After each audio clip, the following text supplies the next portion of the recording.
Okay then, so Thomas's Fund was set up 3.5 years ago by a lady called Jan Hall. She was the music therapist who used to work with Thomas at Fairfield School, and I think this school has done a bit of interaction work with them, which is how Jan got involved with here.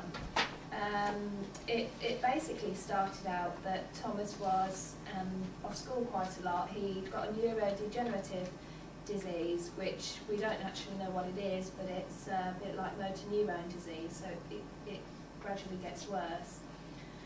So he used to attend school, but he had a lot of time off with chest infections and certain illnesses, and it just meant he was quite weak and vulnerable to getting other illnesses.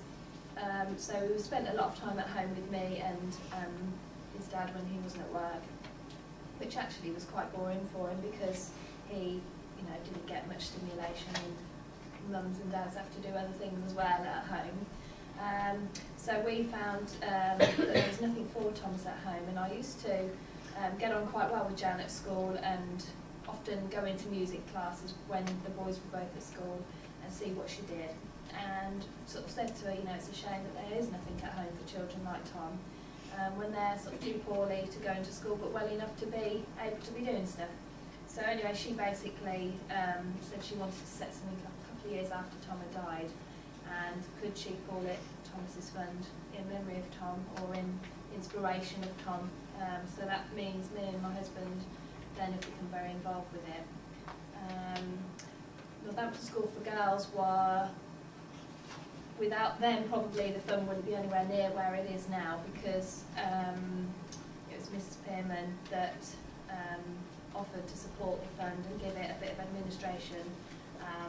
So we had help with the wages for the music therapist for the first year, and helped with buying instruments, and also it's a good place to have an address really, so that because we're mobile, we go about the county and provide the therapy. We don't actually have a sound address really, so this gives us a good base.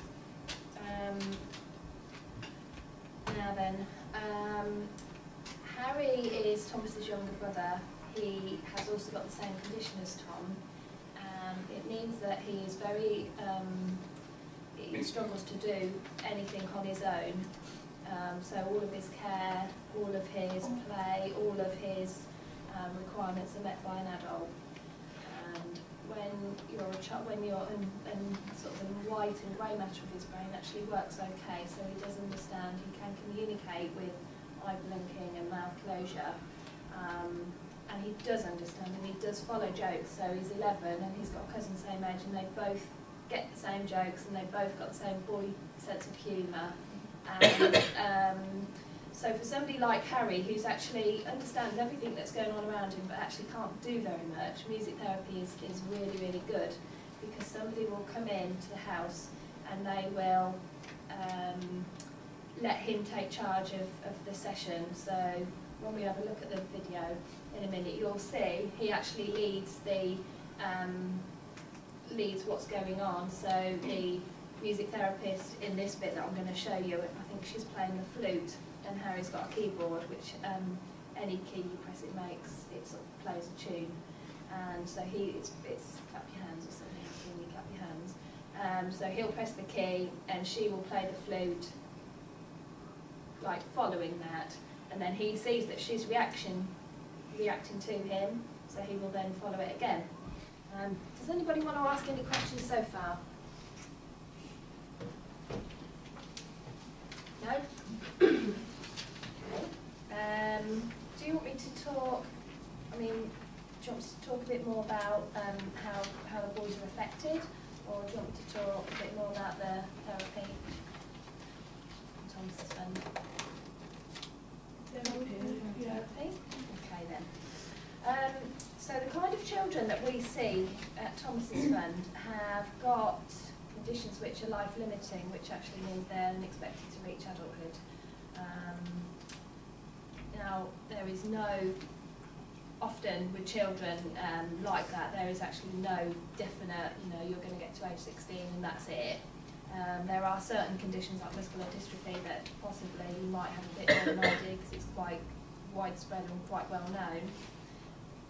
Thomas and Harry, we haven't got, we didn't have any idea at Thomas's that he was going to die at age 10. Harry is now age 11. But again, even though they've both got the same condition, they've both got a lot of different problems, and that happens with all of these children. So a lot of the children that Thomas's friends see may start off reasonably, may start off being able to walk and to talk, and sometimes they then develop a condition which is degenerative, so they might lose the ability to walk, to talk. Some of them are actually born with physical disabilities that might be cerebral palsy or certain brain conditions or metabolic disorders.